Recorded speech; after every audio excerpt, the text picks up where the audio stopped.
بسم الله الرحمن الرحيم.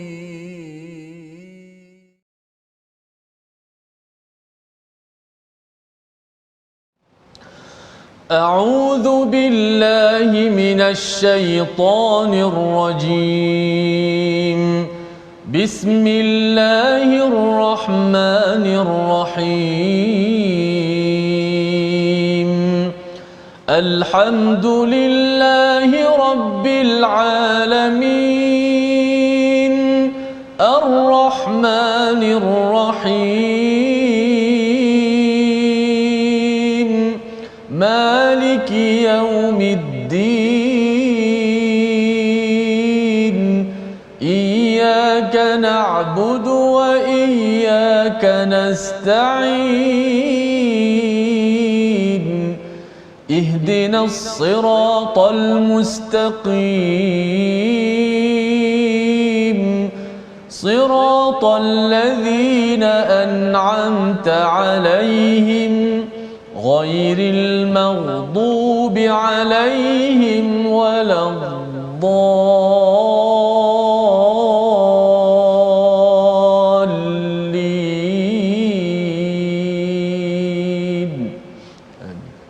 Assalamualaikum warahmatullahi wabarakatuh. Alhamdulillah wassalatu wassalamu ala Rasulillah wa ala alihi wa man wala syada la ilaha illallah syadana Muhammadan abduhu wa rasuluh. Allahumma salli ala sayidina Muhammad wa ala alihi wa sahbihi ajma'in. Amma ba'du. Apa khabar tuan-tuan dan puan yang dirahmati Allah sekalian? Kita bersyukur pada Allah Subhanahu wa taala pada hari Jumaat penuh barakah ini kita sama-sama memanjatkan kesyukuran pada Allah Subhanahu wa taala. Allah mengizinkan kita untuk terus kita menghidupkan Jumaat ini dengan Al-Quran. Kita memuji Allah dalam surah Al-Kahfi pada ayat yang pertama bahawa Allah menurunkan Al-Quran kepada hamba-Nya Nabi Muhammad sallallahu alaihi wasallam, kepada kita umat Nabi Muhammad, walam yaj'al lahu iwaja, tidak ada kebengkokan, ia akan meluruskan cara kita berfikir, cara kita berperasaan. Pada hari ini alhamdulillah kita bersama dengan Al-Fadil Ustaz Tirmizi Ali. Apa khabar Ustaz? Baik, alhamdulillah. Astagfirullah. Alhamdulillah hari ini Ustaz ya, kita hari Jumaat kita terus bersama dengan masih surah Al-Kahfi, surah yang tuan-tuan puan-puan mungkin sudah pun habis baca ataupun akan baca pada hari Jumaat ini, dan kita berada pada halaman 299 untuk kita melihat apakah lagi komentar daripada Allah Subhanahu Wa Taala setelah dikisahkan kepada kita cerita dua orang pemuda ya yang mempunyai, seorang daripadanya mempunyai dua kebun penuh dengan anggur, di sekelilingnya ada pokok tamar, ada segala-galanya indah, tetapi apakah komentar daripada Allah untuk kita ambil lagi pelajaran pada hari ini. Jom kita sama-sama mulakan majlis kita pada hari ini dengan doa ringkas kita. Subhanakala ilmalana illa ma 'allamtana innaka antal alimul hakim rabbi zidni ilma. Kita sama-sama lihat sinopsis halaman 299. Ayat yang ke-46 kita akan melihat kepada realiti dunia dan apakah yang kekal, yang perlu kita siapkan, yang perlu kita harapkan dalam kehidupan kita, yang perlu kita siapkan awal pada hari ini. Dan kemudian pada ayat 47 hingga 49 dijalankan gunung ya, digerakkan gunung, dikumpulkan manusia di padang mahsyar dan ditunjukkan buku amal perbuatan kita semua di hari kiamat. Allah membawakan peristiwa hari pembalasan ini untuk kita sama-sama membuat persediaan cuti yang bahagia ataupun sengsara. Dan kemudian Allah bawakan balik, bila bercakap tentang balik ke kampung halaman, sudah tentunya ada kaitan dengan kisah sujud kepada Nabi Adam alaihissalam pada ayat 50 hingga 53 untuk sama-sama kita yakin pada perkara yang benar dan jangan tersilap alamat untuk kita balik kampung suatu hari nanti merentas dunia menuju ke akhirat Allah Subhanahu Wa Taala. Jom kita mulakan bacaan daripada ayat 46 hingga 49 dipimpin Al-Fadil Ustaz Tirmizi Ali. Silakan Ustaz. Batuk sikit. Tak apa Ustaz, hari Jumaat. Okey, insya-Allah. Alhamdulillah, terima kasih Fadil kanda saya Ustaz Fazrul dan juga penonton sahabat-sahabat Al-Quran yang terus setia dalam My Quran Time. Kita nak baca dan juga kita cuba memahami isi kandungan Al-Quran dapatlah kita menjadikan bekalan kita dengan amal soleh yang sentiasa kita baca. Pada ayat surah Al-Kahfi pun di hujung nanti menyebut kesimpulannya Ustaz Fas, orang beriman beramal soleh, itulah syarat yang penting untuk mendapat rahmat ataupun syurga daripada Allah Subhanahu Wa Taala. Ayat ini juga besar pada hari ini, besar maknanya untuk sama-sama kita hayati setiap patah perkataan yang akan dicerahkan oleh Ustaz Fazrul. Namun kita baca terlebih dahulu. Teruskan share My Quran Time di Facebook, tekan butang share pada sahabat-sahabat kita semua, insya-Allah. Ayat 46 hingga 49 sama-sama kita alunkan, baca dan dengar dengan alunan jiharkah, insya-Allah.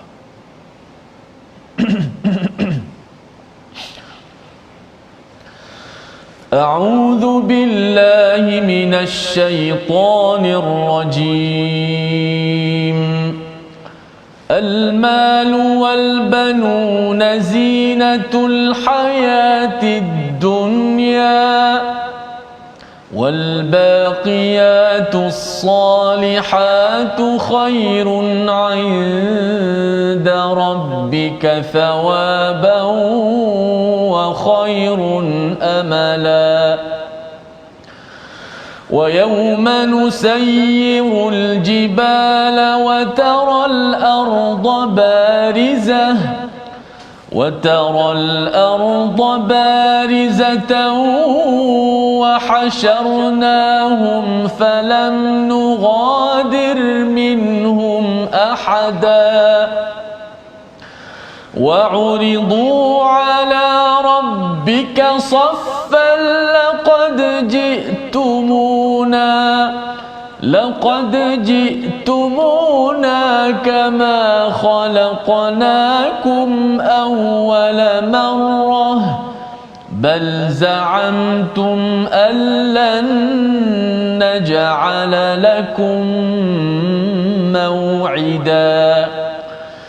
ووضع الكتاب فترى المجرمين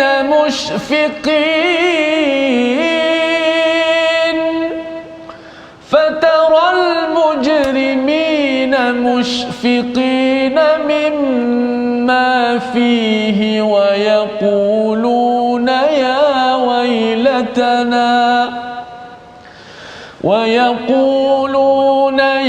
ويلتنا ما لهذا الكتاب لا يغادر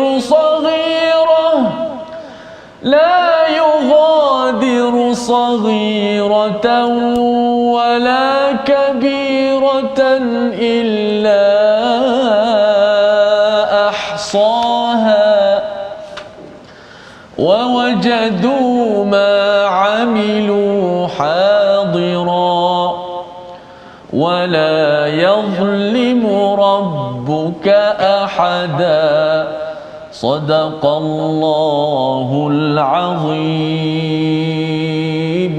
Surah Al-Azim, kita nampak ayat daripada surah Al-Kahfi pada halaman 299 di mana Allah menjelaskan kepada kita selepas Allah membawakan kepada kita kisah yang kedua, ya. Kisah pertama dalam surah Al-Kahfi pengurusan iman, pengurusan agama, ya, diwakili oleh kisah Ashabul Kahfi, kerana salah satu daripada perhiasan yang ada di atas muka bumi ini adalah kehidupan beragama dan kita perlu menyelamatkan iman tersebut. Dengan agama kita akan selalu tilawah Al-Quran, dengan agama maka kita akan bersabar bersama dengan rakan-rakan yang kaya miskin, ada pangkat tak ada pangkat, kerana agama iman itu yang lebih utama.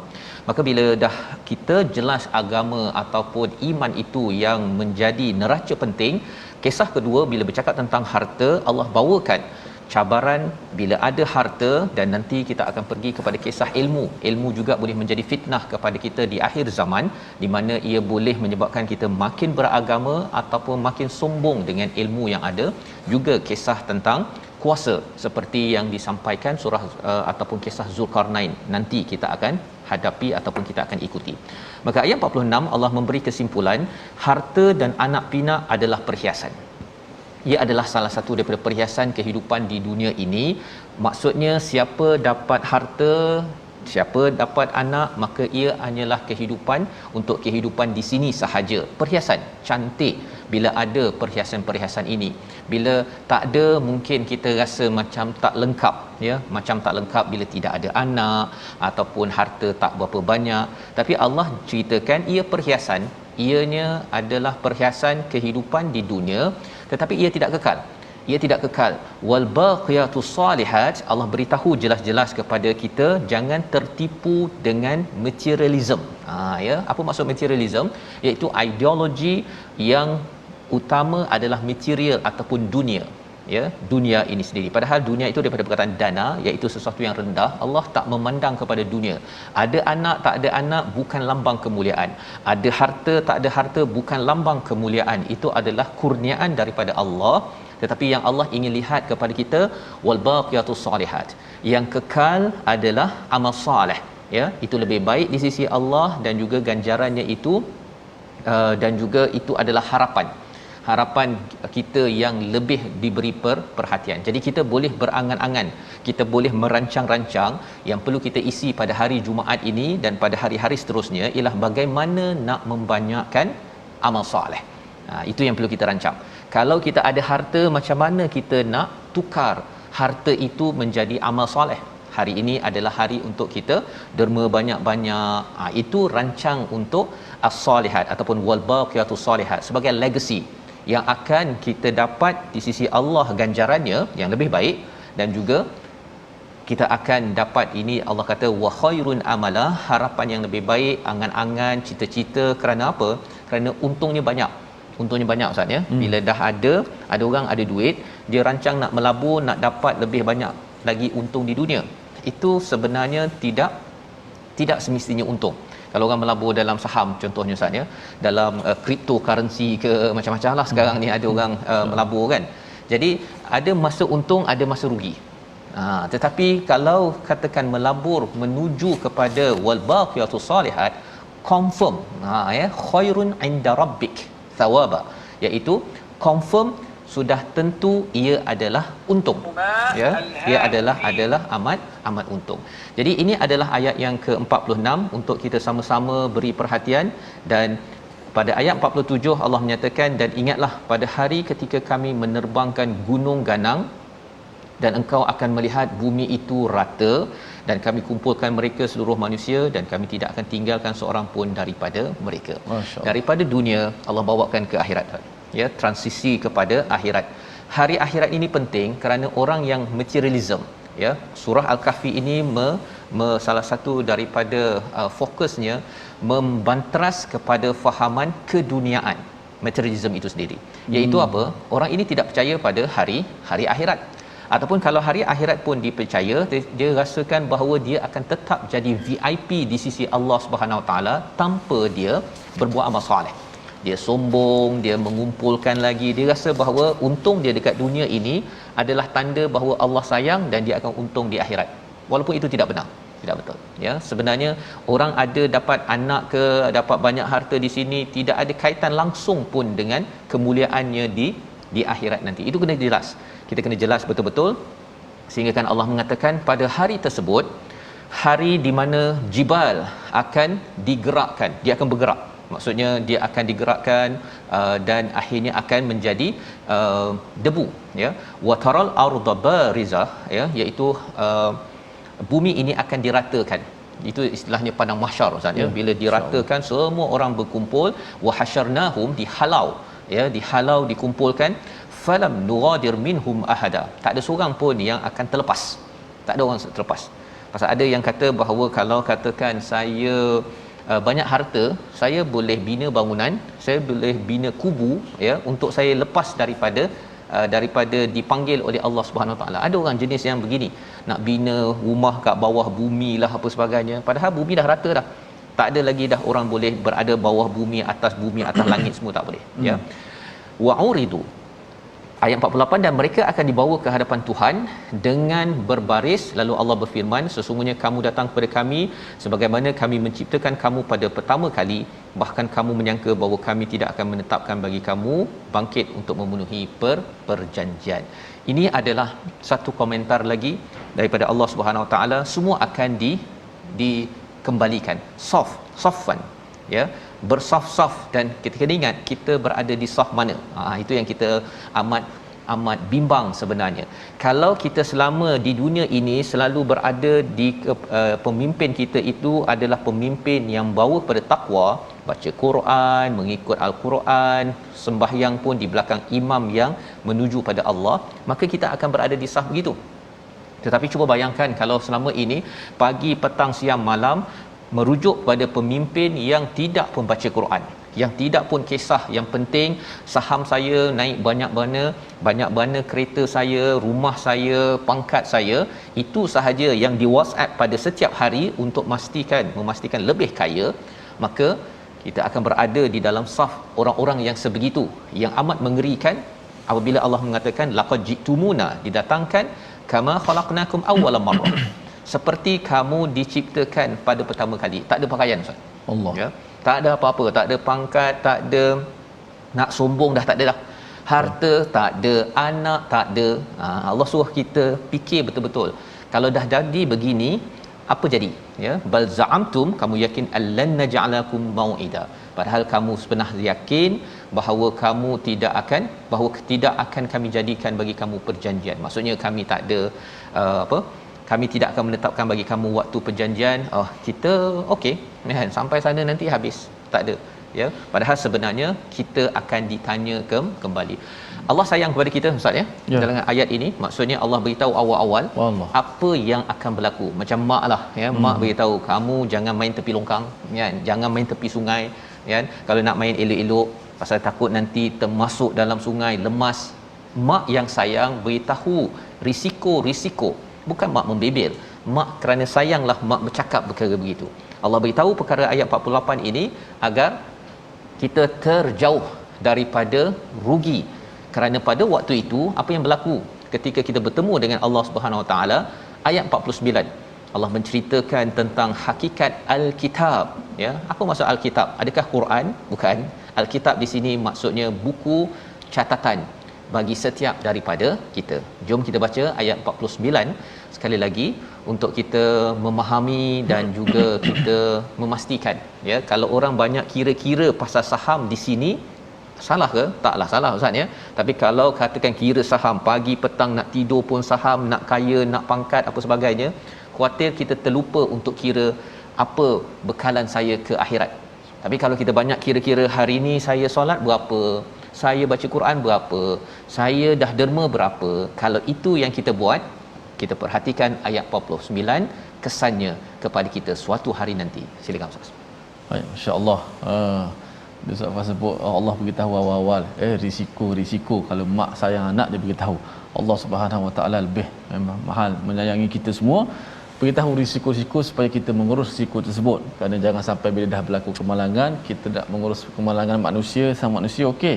Tapi kalau kemalangan seperti mana ayat 49, satu risiko yang besar, tapi Allah beritahu awal-awal ini adalah skrip dialog yang akan diucapkan oleh orang-orang yang akan rugi, orang berdosa, orang yang celaka di hari akhirat. Mudah-mudahan kita tak ungkap dialog tersebut, namun kita baca untuk kita melihat apakah mesej ayat 49. A'udzubillahi minasyaitonirrajim. Wa wudi'al kitabu fataral mujrimina mushfiqina mimma fihi wa yaquluna ya waylatana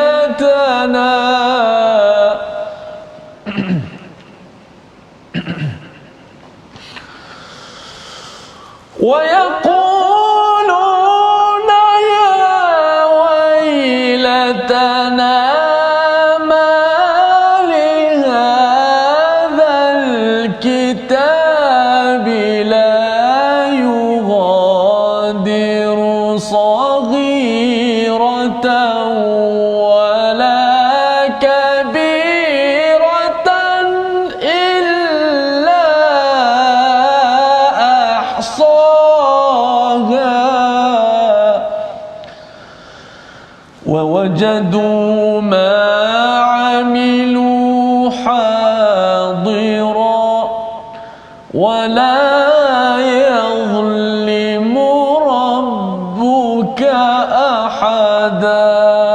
Sadaqallahul azim.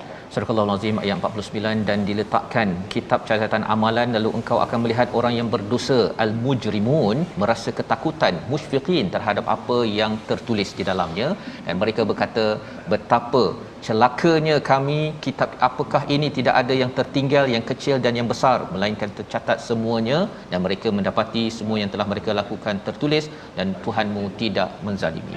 Jadi ini adalah perkataan ya, sebagai satu hentakan daripada Allah ya, wa wudi'u ataupun wa wudi'al kitab, dihempaskan ya kitab catatan kepada orang-orang mujrimin. Dia macam kalau dekat penjara ustaz ya, maksudnya kalau nak diberikan bantuan ke kena jerit ataupun dihempaskan saja, tak ada bagi nana kan.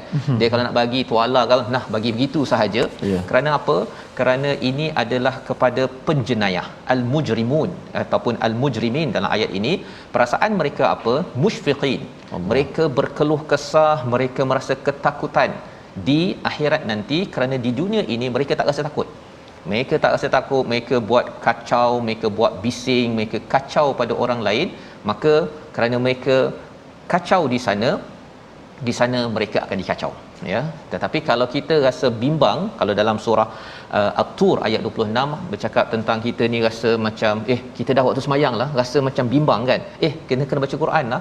Itu menyebabkan apa? Kita bila sampai di sana kita tak rasa lagi musyfiqin tersebut, pasal di musyfiqin kita rasa di dunia ini.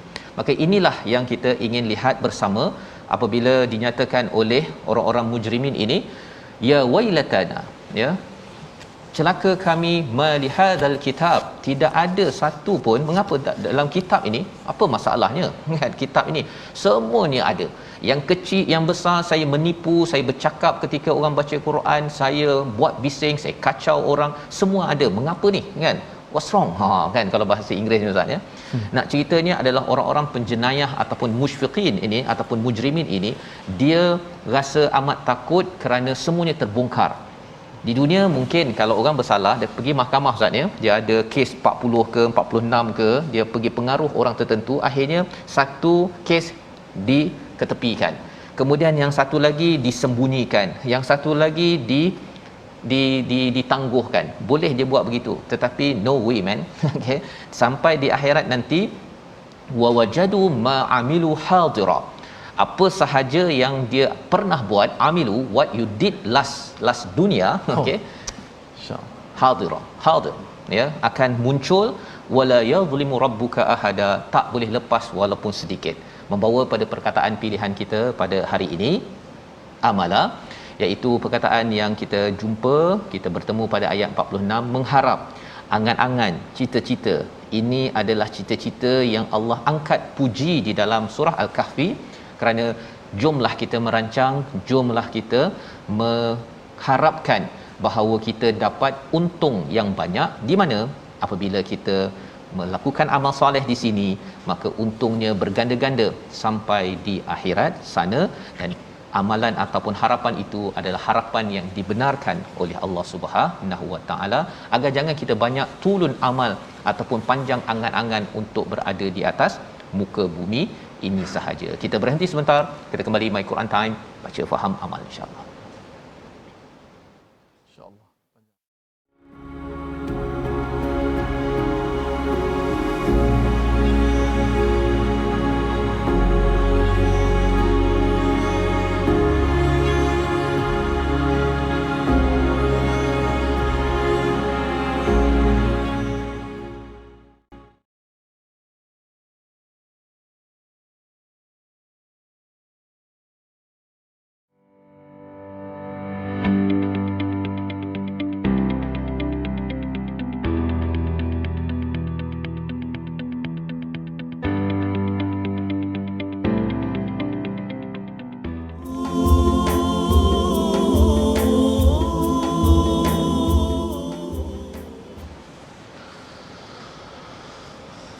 المال والبنون زينة الحياة الدنيا والباقيات الصالحات خير عند عند ربك ثوابا وخير أملا.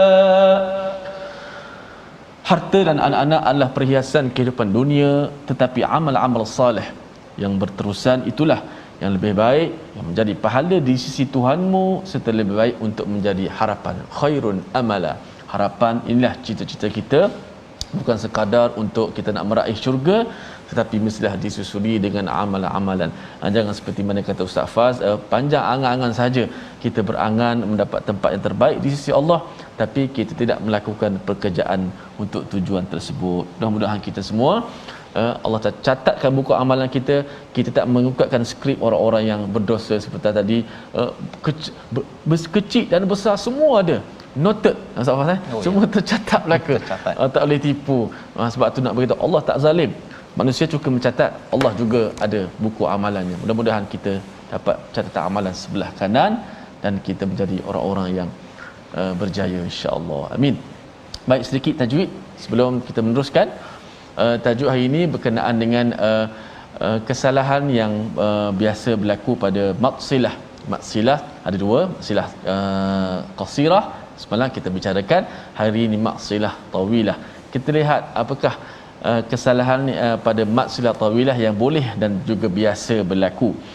Yang mana kita tahu maksilah tawilah ni ialah apabila hak dhamir yang berbaris di depan dan juga bawah berada di dua huruf yang berbaris, yang mana huruf selepas hak dhamir itu adalah hamzah qat'i, hamzah qata', maka berlakulah maksilah tawilah. Contoh, fa fasaqa an amri rabbih. Rabbih itu adalah hak dhamir, hak kata ganti nama, al mufrad al ghaib lil mudzakkar. Kemudian sebelum tu berbaris. Okey, dah. Selepas tu berbaris juga, dah cukup dah jadi maksilah. Cuma selepas hak dhamir itu ataupun hak kata ganti nama itu ada hamzah, huruf yang berbaris itu hamzah, maka dia jadilah maksilah tawilah. Maka kena baca seperti mana mat mufassal kita baca 4 ataupun 5 harakat. Fa fasaqa an amri rabbih afatattakhiduna.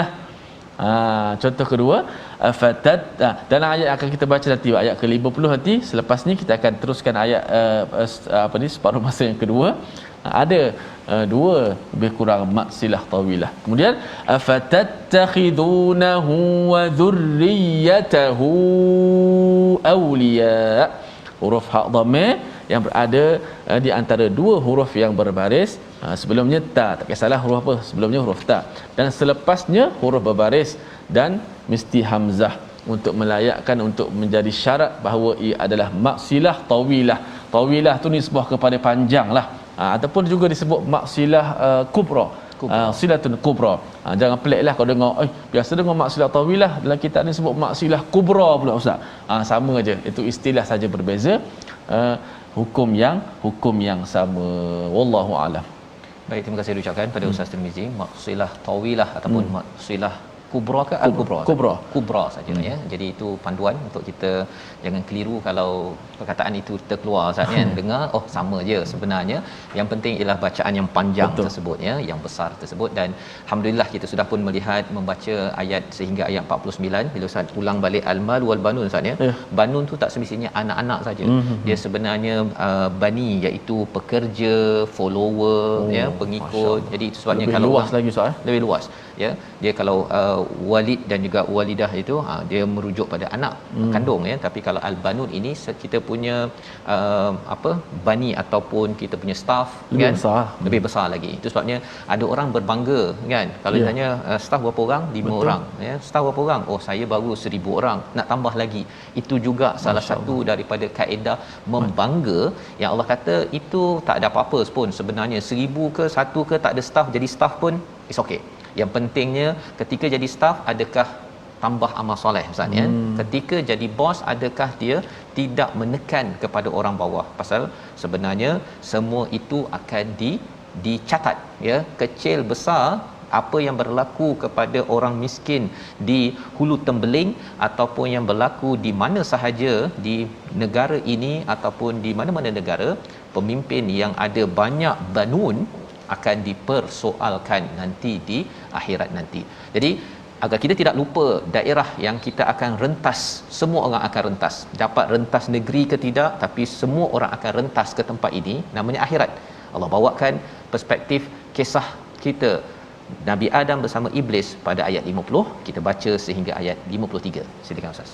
Baik, terima kasih Fadil Ustaz Fazrul. Kita terus baca ayat 50 hingga 53, yang mana ayat 50 tu terdapat apa yang hukum kita bincangkan tadi, maksilah tawilah ataupun maksilah kubra.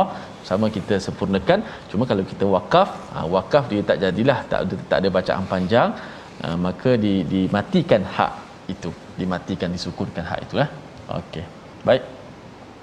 Ayat 50 hingga 53. Kita terus. أعوذ بالله من الشيطان الرجيم وإذ قلنا للملائكة اسجدوا لآدم فسجدوا إلا إبليس كان من الجن ففسق عن أمر ربه أفتتخذونه وذريته أولياء من دوني وهم لكم عدو بئس للظالمين بدلا ما أشهدتهم خلق السماوات والأرض ولا خلق أنفسهم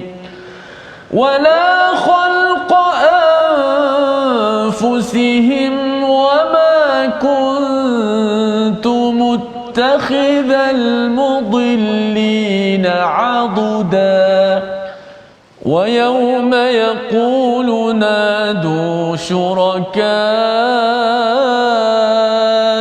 الذين زعمتم فدعوهم فلم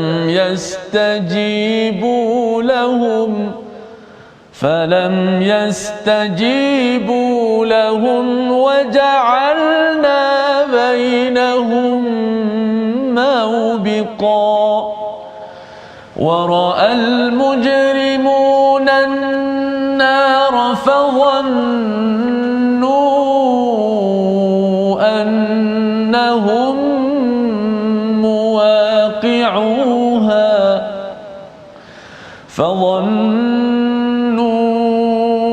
أنهم مواقعوها ولم يجدوا عنها مصرفا صدق الله العظيم. Surah Al-Azim, gitulah bacaan ayat 50 hingga 53 mengingatkan kepada kita ya bagaimana tentang sejarah kita dahulu Ustaz ya. Sejarah bagaimana Nabi Adam dan juga Iblis ya. Ada banyak versi ataupun ada banyak kali berulang kisah ini, dan dalam surah Al-Kahfi muncul lagi. Sebelum ini ada dalam surah Al-A'raf, dalam surah Al-Baqarah, kita melihat juga dalam surah Al-Isra. Cuma di dalam surah Al-Kahfi ini Allah menyatakan, dan ingatlah ketika kami berfirman kepada para malaikat, sujudlah kamu kepada Adam, maka mereka pun sujud kecuali Iblis. Dia adalah daripada jin, maka dia menderhakai perintah Tuhannya. Layakkah kamu menjadikan dia dan keturunannya sebagai pemimpin selain aku, padahal mereka adalah musuhmu? Sangat buruklah Iblis itu sebagai pengganti orang yang zalim. Ada banyak poin di dalam ayat 50 ini, terutama bila cakap tentang surah Al-Isra, banyak bersama ataupun deal dengan orang-orang Yahudi Ustaz. Kalau surah Al-Kahfi banyak berhujah dengan orang Kristian. Ya, orang Kristian. Disebabkan apa? Orang Kristian dia mempunyai perspektif bahawa Iblis adalah di kalangan jin ataupun Iblis adalah kalangan malaikat. Mula-mula Iblis daripada kalangan malaikat, kemudian malaikat ini kira nak menderhaka, maka akhirnya jadilah Iblis. Dia panggil Lucifer, ya, Lucifer. Jadi betul ke ya, dalam kefahaman Al-Quran ataupun dalam kefahaman Islam, iblis bukan daripada kalangan malaikat, bukan daripada kalangan malaikat, iaitu iblis Allah kata kana minal jin, ya, kana minal jin. Jadi dia adalah kumpulan jin, bukannya kumpulan malaikat. Mengapa penting? Pasal bila orang kata iblis ini daripada kalangan malaikat, maksudnya dia kata malaikat pun boleh jadi iblis, boleh jadi jahat. Jadi kalau kita ni jadi jahat, okeylah apa? Dia jadikan hujah itu. Malah di dalam agama Kristian, mereka okey kalau katakan fafasaqa, iaitu apa maksud fafasaqa? Derhaka. Derhaka tak apa, buatlah minum arak ke ataupun bunuh ke ataupun apa-apa saja, asalkan percaya kepada siapa? Kepada Jesus Christ. Percaya kepada Nabi Isa. Jadi ini adalah perkara yang tidak dibenarkan oleh Allah Subhanahu Wa Taala. Jadi itu sebabnya iblis ini dia cuba ganggu, dan ganggunya ini dalam kehidupan kita ini jangan sampai kita main-main, ya. Pasal iblis dia akan cuba ganggu dan menyebabkan kita akan bising, akan bercakap dan juga mengganggu kepada perkara-perkara kebaikan. Ini memang peranan iblis di dalam ayat ini dinyatakan fafasaqa an amri rabbih, iaitu dia akan derhaka daripada urusan Tuhannya. Jadi afatattahizunahu wa zurriyyatahu awliya, kamu nak ambil ke daripada kalangan iblis ini sebagai penolong, dan padahal dia adalah musuh, Ustaz. Ya, iaitu bila orang-orang yang berada di Mekah ini dia kata tak payahlah percaya pada nabi ni, dia ni manusia biasa, kalau nak bagilah malaikat. Bila malaikat tak turun, mereka tak nak ikut manusia biasa, dia malaikat manusia, dia tak nak ikut manusia, tapi dia nak ikut kepada iblis. Jadi Allah kata bi'salil zalimina badala, ya, teruk sangat pada orang zalim ini, dia tukar, kan. Sepatutnya dia beriman kepada Allah dan dia ikut kepada nabi yang membawa risalah, tapi dia pergi tukar, aku tak nak ikutlah kepada manusia ni manusia macam aku je, dia tukar dengan iblis sebagai ikutannya. Jadi ini adalah satu penghujahan kepada orang-orang yang mengambil selain daripada Allah sebagai aulia. Dan lebih daripada itu, Allah bawakan kebesaran Allah ini pada ayat 51, ma ashhadtuhum, mereka itu sebenarnya bukan saksi, aku tidak menghadirkan mereka iblis untuk menyaksikan penciptaan langit dan bumi. Buat apa nak ambil iblis sebagai penolong, kan? Padahal mereka tidak terlibat dengan penciptaan langit dan bumi, tidak pula penciptaan diri mereka sendiri. Iblis ke, manusia ke, malaikat ke, semua Allah ciptakan tanpa ada pertolongan daripada iblis. Pasal ada orang kata bahawa baik kita ambil penolong daripada iblis pasal apa, ataupun orang-orang kuncu-kuncunya, kan. Ataupun ada yang kata bahawa ambillah Nabi Isa, Ustaz, kan. Pasal Nabi Isa boleh menyelamatkan kita dan dia boleh cakap pada Tuhan Father, cakap pada God the Father untuk selamatkan, pasal kita ni siapalah kita, kan. Ini adalah kefahaman songsang yang ada dalam pelbagai agama. Allah kata tak perlu Nabi Isa, tak perlu kepada sebarang makhluk untuk dijadikan sebagai sumber syirik kepada Allah Subhanahu Wa Taala. Dan juga di hujung itu Allah kata wama kuntum muttakhidal mudillina aduda, ya, iaitu aku tidak menjadikan orang yang menyesatkan itu sebagai penolong, ya. Jadi ini perkara penting Allah nak beritahu kepada kita, walaupun kita rasa macam kadang-kadang, Ustaz, ya, orang kagum kepada orang buat baik. Ini sejarah, kan. Kagum pada orang buat baik sampai dia diidolakan dan dia dijadikan sebagai patung yang disembah. Kerana apa? Pasal saya terhutang budi kepada orang yang soleh ataupun orang buat baik. Tidak perlu. Pasal apa? Pasal pada hari akhirat nanti ayat 52 akan menjelaskan apa yang berlaku kepada orang yang menyembah, yang mengidolakan kepada makhluk. Kita baca sekali lagi ayat 52 agar kita jangan terjebak kepada materialism dalam beragama. Silakan, Ustaz. Baik, kita fokuskan pada ayat 52. Mudah-mudahan kita sentiasa menjadi matlamat utama kita akhirat, yang mana dunia ini adalah satu kesempatan untuk kita.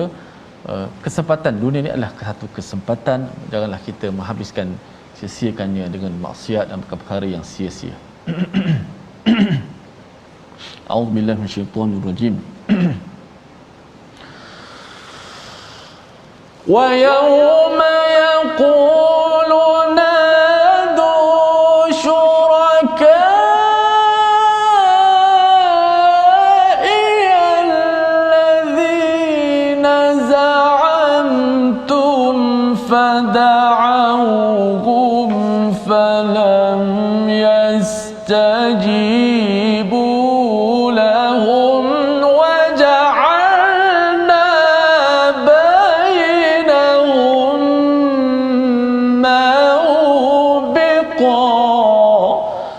Sadaqallahul azim. Dan ingatlah pada hari ketika dia berfirman, panggillah olehmu sekutu-sekutuku yang kamu sangka itu, lalu mereka memanggilnya tetapi mereka sekutu itu tidak membalas seruan mereka, dan kami adakan untuk mereka tempat kebinasaan neraka Jahannam itu sendiri.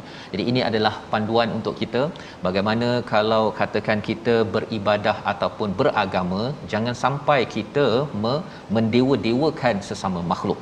Ini penting.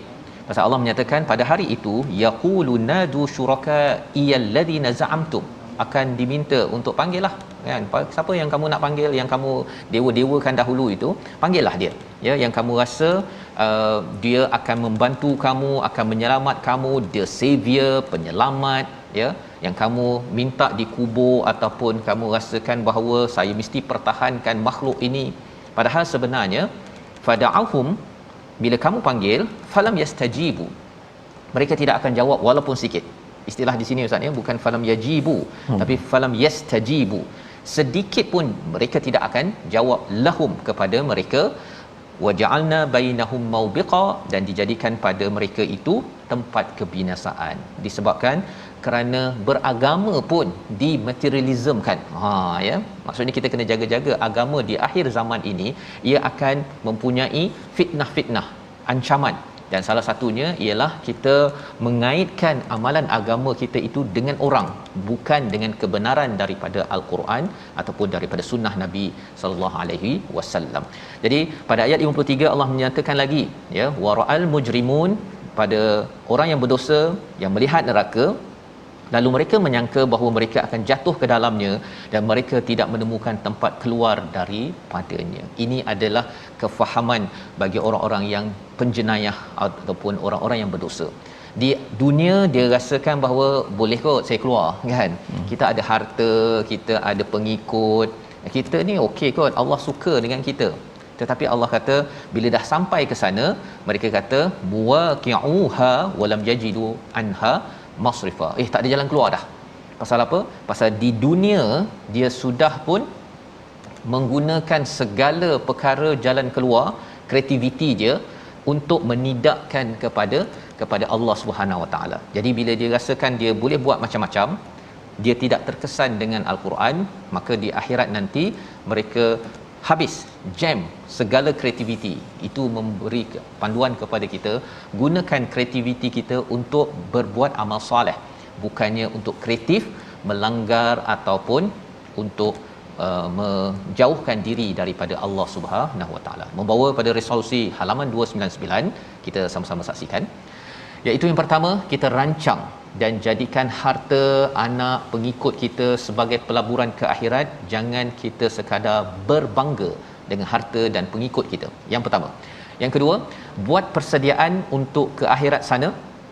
Bukan sekadar kita berangan-angan, tetapi perlu ia disertakan dengan perancangan amal soleh. Yang ketiga, selalu berwaspada pada musuh yang ingin memerangkap manusia, iaitu iblis, di mana dia akan menyebabkan kita kacau, menyebabkan kita mengubah keutamaan dalam hidup, mengutamakan dunia berbanding persediaan amal menuju akhirat. Kita doa Allah pelihara kita, dipimpin Ustaz Tirmizi.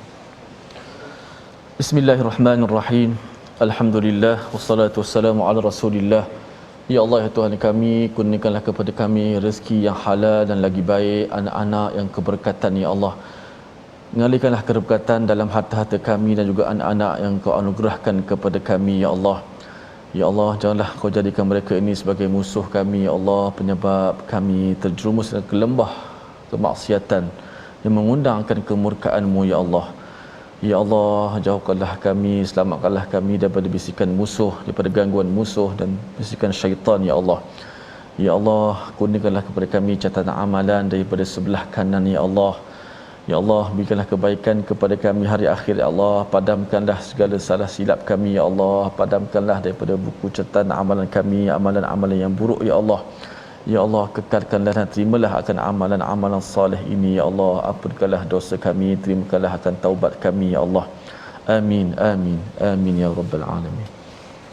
Amin ya rabbal alamin. Moga-moga Allah memimpin kita Ustaz ya dengan panduan Al-Quran, dan insya-Allah kita ada program namanya Rahsia Insan Cemerlang Hidup pada hari Sabtu ya, sebagaimana kita maklumkan sebelum ini. Tuan-tuan jangan lupa untuk mengikuti pukul 5 pagi ya, kerana kita nak mendalami keluarga Malaysia berpandukan Al-Quran bersama dengan Yang Berhormat Menteri Agama. Ya, moga-moga tuan-tuan dapat ikuti di online nanti ya, agar kita kejutkan ahli keluarga dan kita terus menjadi orang yang insan cemerlang hidup. Ya, rahsia insan cemerlang hidup reach pada pagi-pagi ini, dan kita sama-sama berjumpa pada hari esok insya-Allah. Jadi kita bertemu ulangan program ini pada malam ini dan juga pada pagi esok pukul 6, tapi pukul 5 dah bermula dah rahsia insan cemerlang hidup. Moga-moga terus kita bersama Quran, My Quran Time, baca, faham, amal insya-Allah.